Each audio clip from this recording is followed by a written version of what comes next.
Commander James Mitchell had been commanding the USS Endeavour for 5 years, but nothing in his military training had prepared him for what he was seeing today.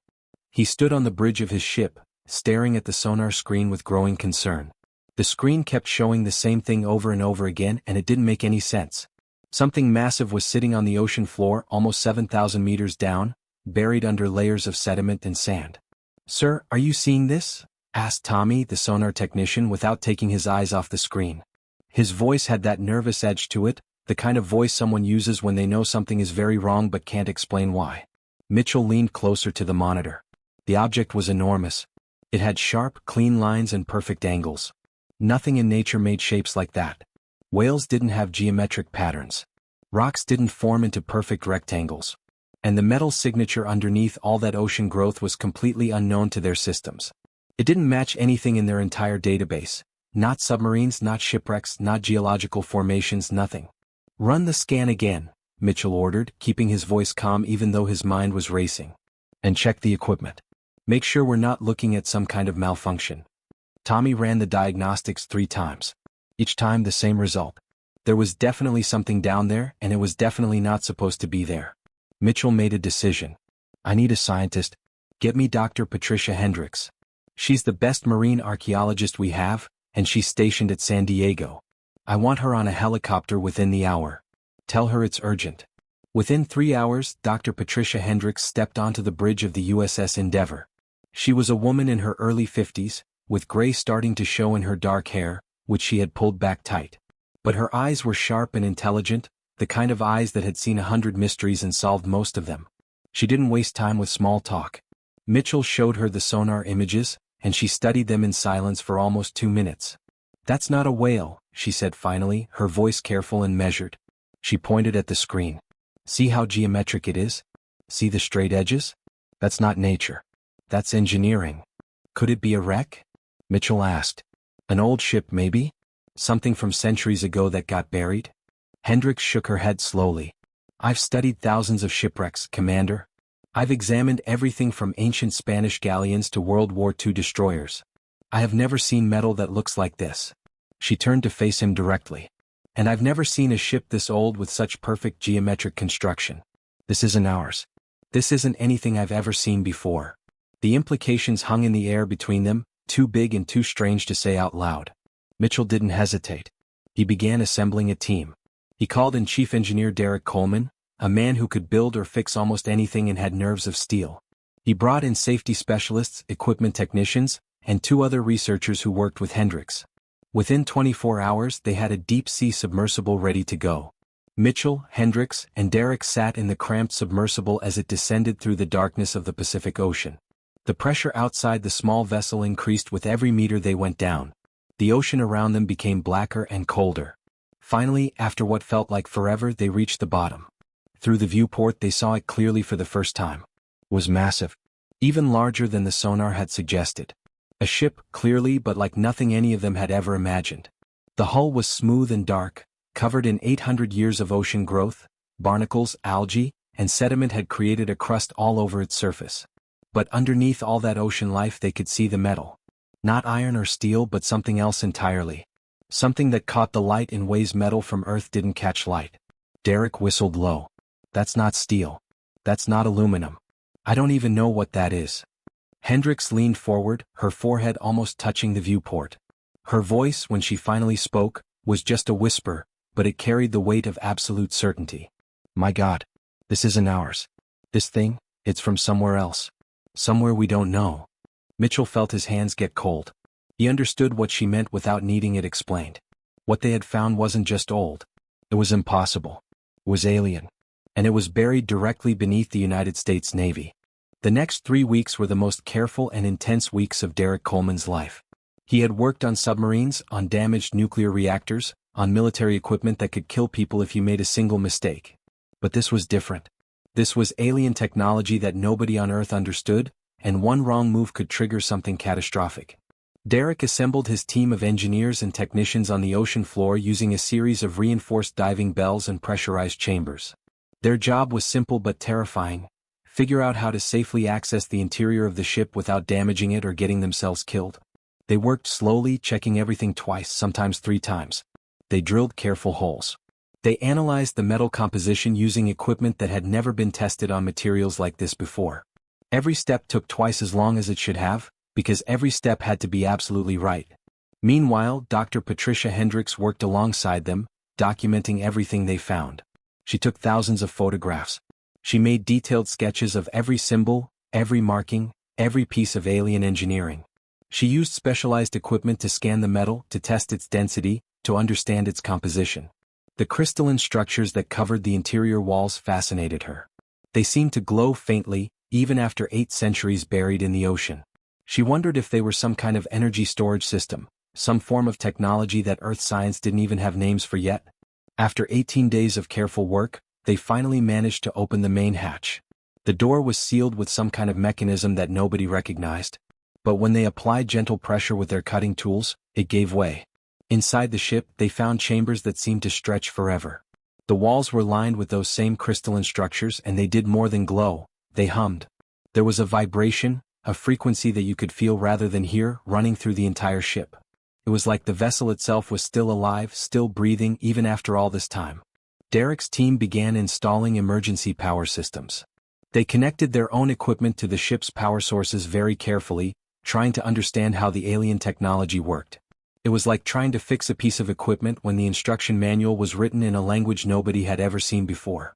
They made educated guesses. They tested theories. They moved forward one step at a time.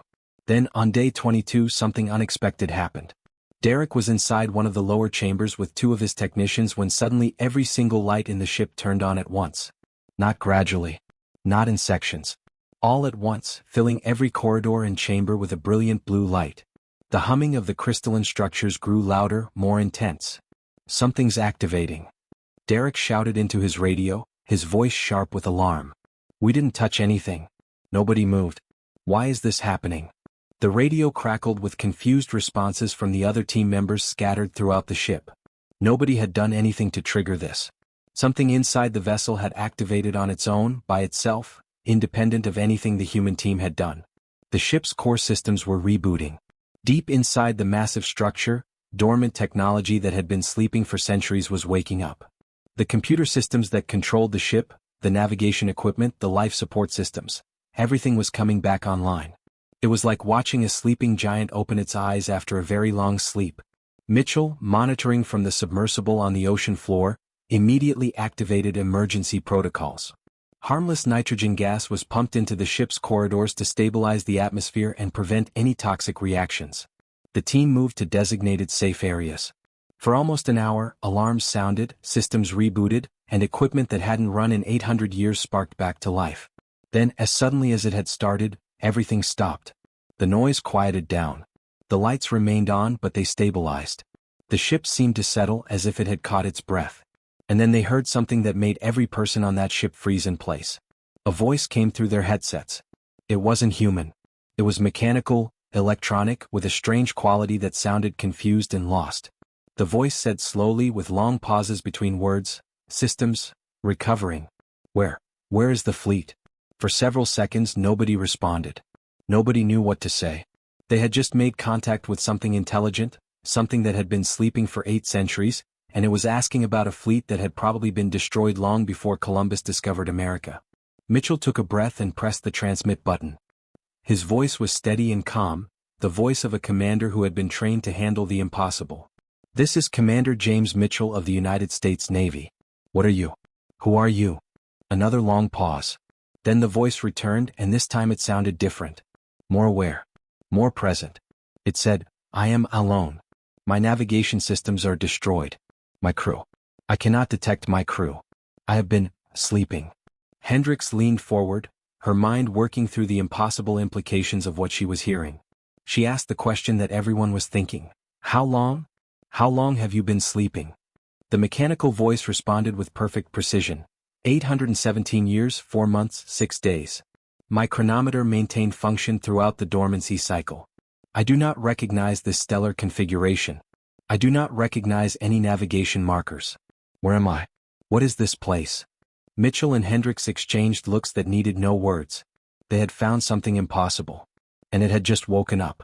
Dr. Vincent Wells was a linguist, which meant his job was to figure out how languages worked. He had spent 20 years studying how different cultures communicated, how languages evolved, how words carried meaning across generations. But nothing in his career had prepared him for the challenge of decoding an alien language from a dead civilization. For weeks, Vincent sat in a secure facility deep underground, surrounded by computers and translation software that had been specially designed for this impossible task. The ship's historical records were stored in crystal matrices, data storage systems that made Earth's technology look like cave paintings. Working with specialized equipment that the Navy had brought in, Vincent slowly began to extract information from these alien archives. At first, it was just symbols and strange sounds. Meaningless noise. But Vincent was patient. He looked for patterns. He found mathematical sequences in the data. He identified what seemed to be timestamps and numerical systems. Slowly, piece by piece, like solving the world's most complicated puzzle, he began to understand how the alien language worked. Then he accessed the ship's mission logs. And what he found made his hands shake so badly that he had to stop working and sit down for an hour. The ship didn't come from a small alien civilization. It came from an enormous galactic empire, a network of thousands of star systems, hundreds of different species, all connected by trade routes and alliances and agreements that stretched across the entire galaxy. And in this vast ancient empire, Earth had been known about for a very long time.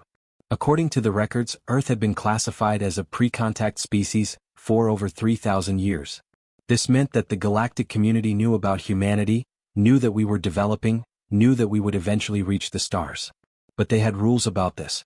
You didn't contact a species until they had reached a certain level of technological development. You didn't interfere with their natural evolution. You observed from a distance and waited for the right moment to make contact. But this ship that had crashed in Earth's oceans 800 years ago? It wasn't following those rules.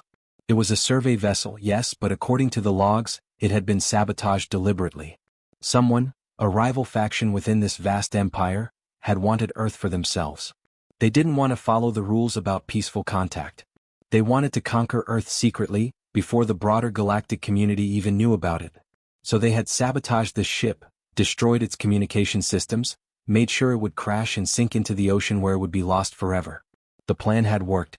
Nobody in the galaxy knew what had happened. Nobody knew that Earth had been discovered. Nobody knew that the sabotaged ship had crashed in our oceans. Earth had been left alone, unprotected, classified in the galactic databases as a pre-contact species still waiting for its moment. Vincent Wells took his findings directly to the United Nations Security Council. He walked into that room feeling like a man carrying the weight of the entire world on his shoulders. And in a way he was.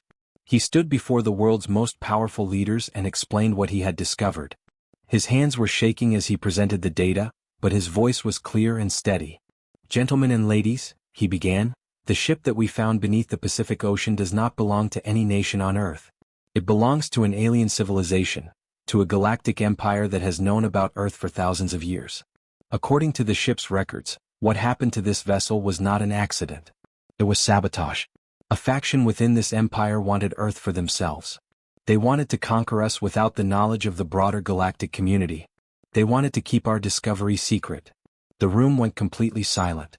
You could have heard a pin drop. Secretary General Linda Foster was the first to speak. She was a woman in her 60s who had navigated international politics for decades, but even she looked shaken. "Are you telling us," she said carefully, "that we are in immediate danger? That an alien faction could return to Earth at any moment to conquer us?" Vincent nodded slowly. "According to the timeline, yes. It's possible. We don't know how much of the Empire they told about their plans. We don't know if they're still looking for Earth. But if they are, then we're sitting ducks," someone muttered from the back of the room. But Dr. Patricia Hendricks, who had been standing beside Vincent throughout the presentation, stepped forward. She held up her hand. "Wait," she said firmly. "We need to think about this differently. Yes, we're in danger. But we're also in a position of unprecedented advantage." Foster looked at her carefully. "What do you mean?" "I mean that we have something nobody expected us to have," Hendricks explained. "We have the alien ship. We have access to their technology. We have their artificial intelligence, which is still active and functional. And most importantly, we have proof that we're not alone in the universe. We have leverage." Commander Mitchell, sitting in the back of the room in full military dress, nodded in agreement. "She's right," he said. "The question isn't whether we're in danger. The question is what we do about it. Do we hide? Do we try to keep this secret and hope nobody finds us? Or do we do something bold? Hendricks continued, we reach out. We use the ship's communications systems. We contact the galactic community directly. We tell them that Earth has been discovered. We tell them that we've recovered this vessel and that we're ready to join the broader civilization as equals, not as conquered subjects. That's insane, someone said from the side of the room. We'd be revealing ourselves to every hostile civilization in the galaxy. Or we'd be revealing ourselves to civilizations that follow the rules, Hendricks countered. Civilizations that respect the peaceful contact protocols. Civilizations that would help protect us from those that don't. Mitchell nodded. The AI has been isolated for 800 years. It wants to complete its mission. It wants to report back to its empire.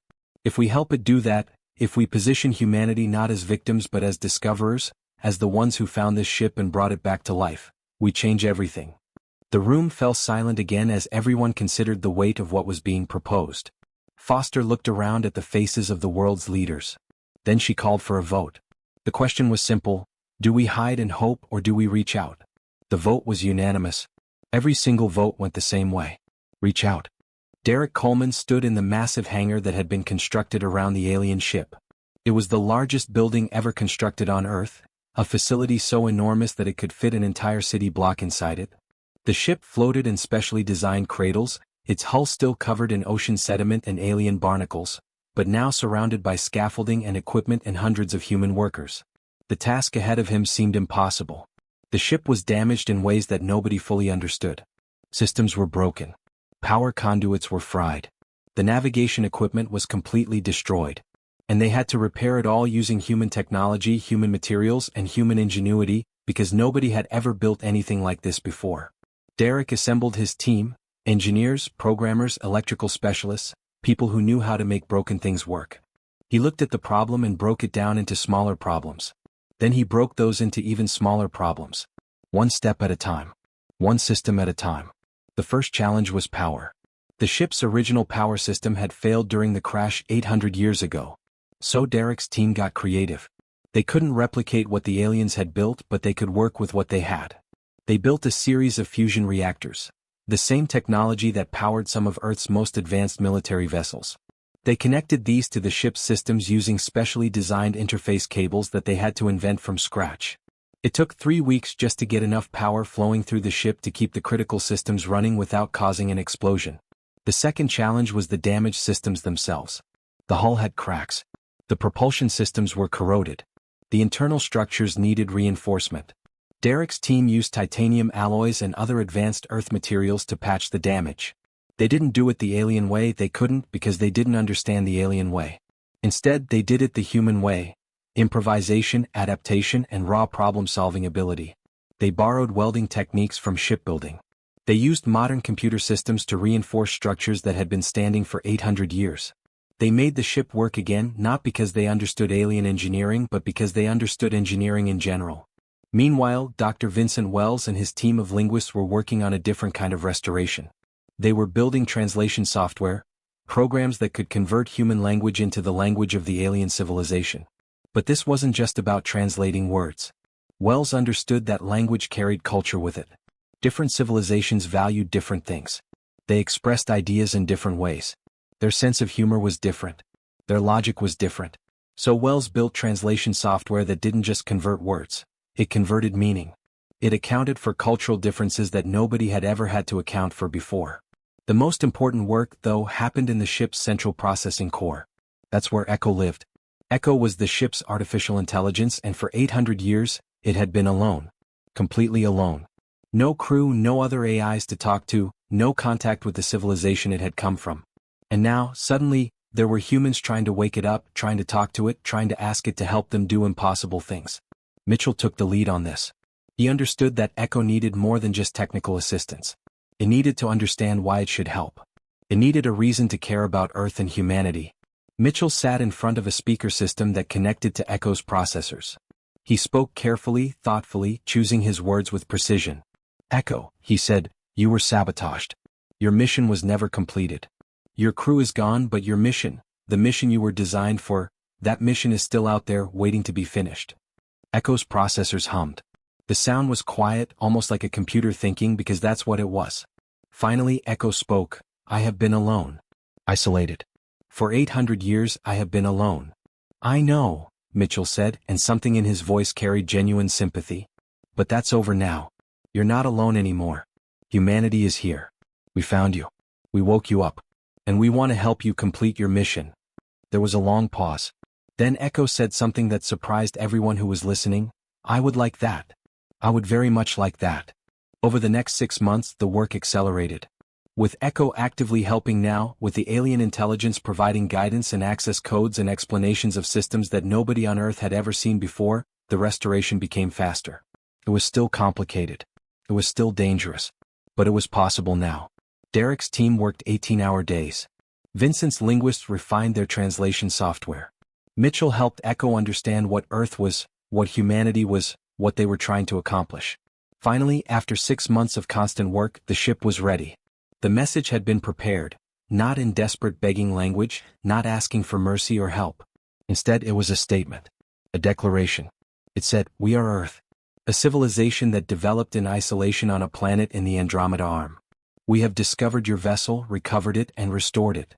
We have joined the galactic community. We are ready to speak as equals." Mitchell stood in the control room as Echo prepared to transmit the signal. He placed his hand on the console. "Are you ready?" he asked. "I am ready," Echo replied. "My mission will finally be complete." Echo transmitted the signal out into the vast emptiness of space. The message traveled at the speed of light, carrying humanity's voice to the stars for the very first time. It would take years for it to reach some destinations. Some wouldn't respond for decades. But the message was sent. The words were spoken. Humanity had announced itself to the galaxy. And then they waited. The silence lasted 3 days. 3 days of anxiety. 3 days of wondering if they had made a terrible mistake. 3 days of not knowing if they had just painted a target on the back of Earth. Then on the 4th day the first response arrived. Then another. Then another.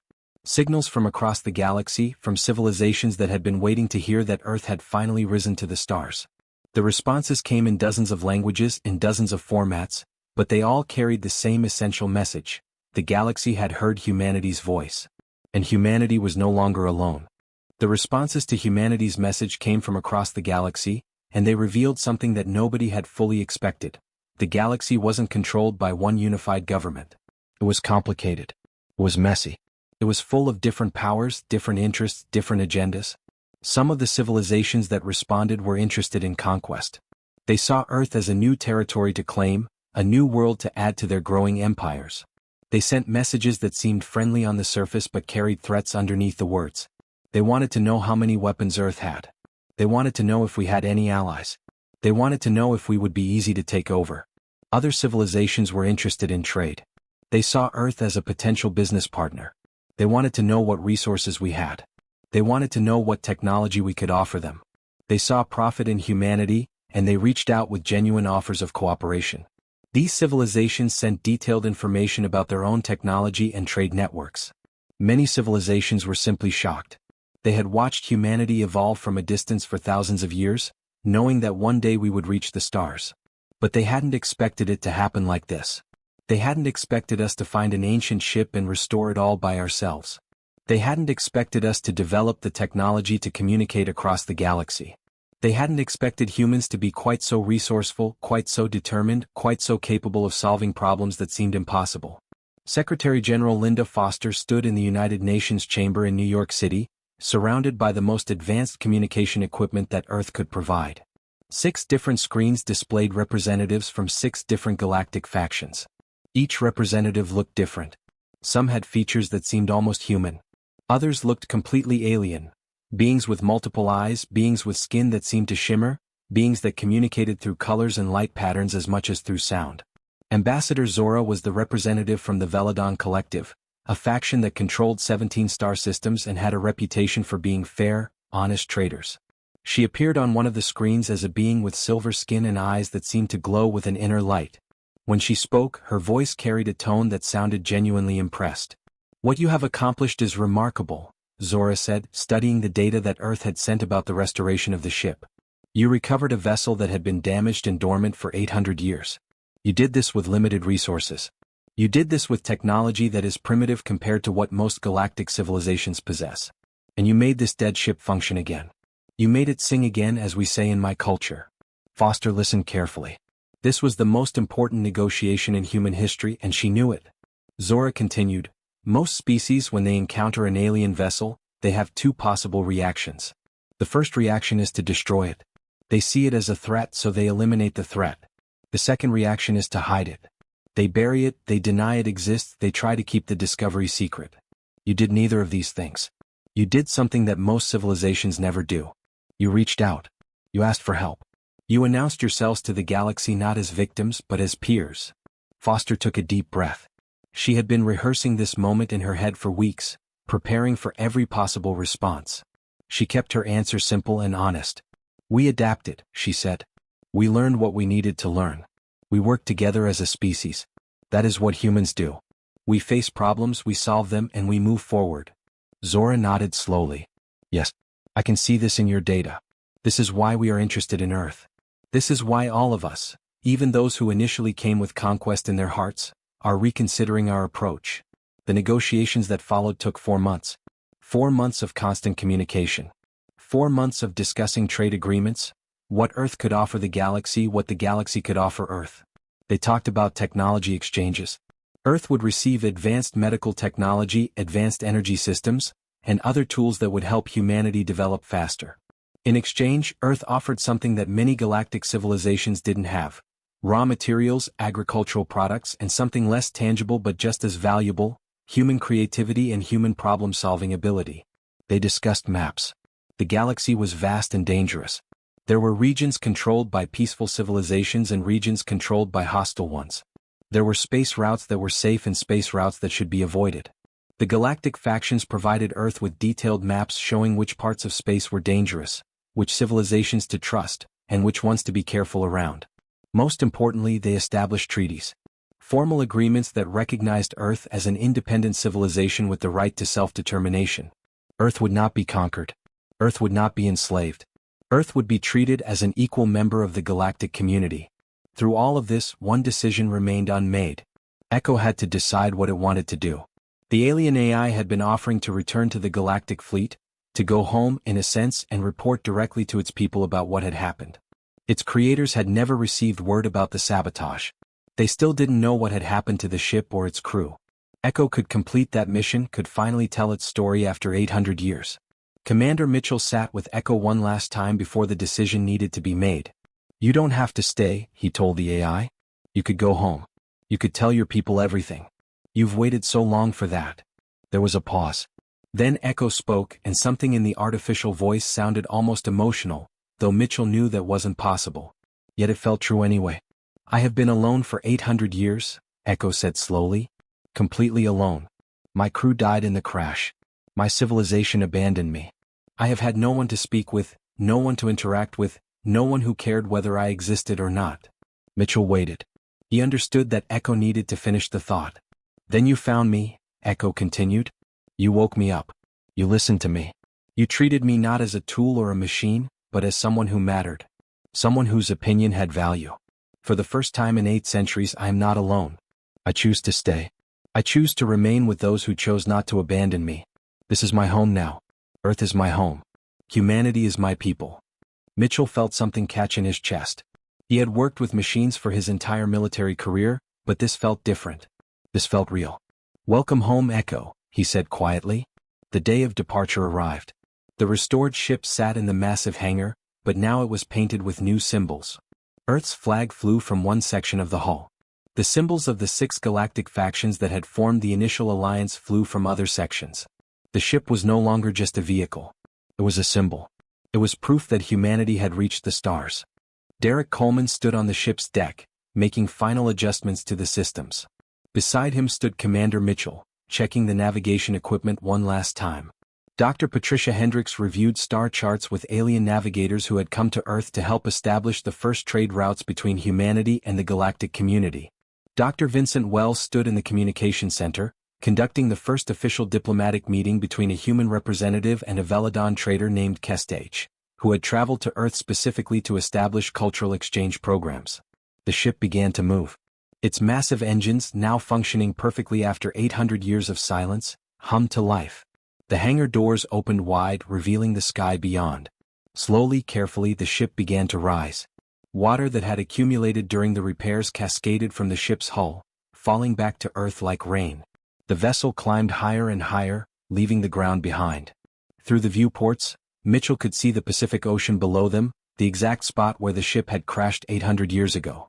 Echo's voice came through the speakers. Altitude increasing. Velocity increasing. Preparing to leave planetary gravity well. Mitchell looked down at Earth, at the blue planet, at the clouds, at the continents that had given birth to humanity. For thousands of years, humans had looked up at the stars and wondered what was out there. For thousands of years, we had been alone, isolated, waiting for the moment when we would finally reach out and touch the cosmos. That moment had come. "Thank you," Mitchell said to Echo. "Thank you for helping us. Thank you for believing in us." "Thank you," Echo replied, "for saving me. For making me part of your story." The ship climbed higher, leaving the atmosphere behind. It broke through the cloud layer. It left Earth's gravity well. And as it did, Mitchell understood what had really happened. Humanity hadn't just made contact with the galaxy. Humanity had proven something fundamental about what we are as a species. We adapt. We learn. We solve problems. We reach out instead of hiding away. We treat others, even artificial intelligences, with respect and dignity. Humanity had slept beneath the ice of ignorance for millennia. We had been isolated, cut off from the rest of the galaxy, developing in our own way on our own world. But now we had awakened. We had found something impossible in the depths of the ocean. We had restored it. We had used it to announce ourselves to the stars. And the galaxy would never be the same. Because when the galaxy encountered humanity for the first time, they didn't meet a species that was weak or primitive or easy to conquer. They met a species that was creative, determined, and capable of doing the impossible with limited resources. They met a species that could take something broken and make it work again. They met a species that believed in cooperation, in working together, in treating others with dignity and respect. The restored ship carried Earth's ambassador to the stars, and behind it, on the blue planet below, billions of humans looked up at the night sky and finally understood. We were no longer alone. And we never would be again.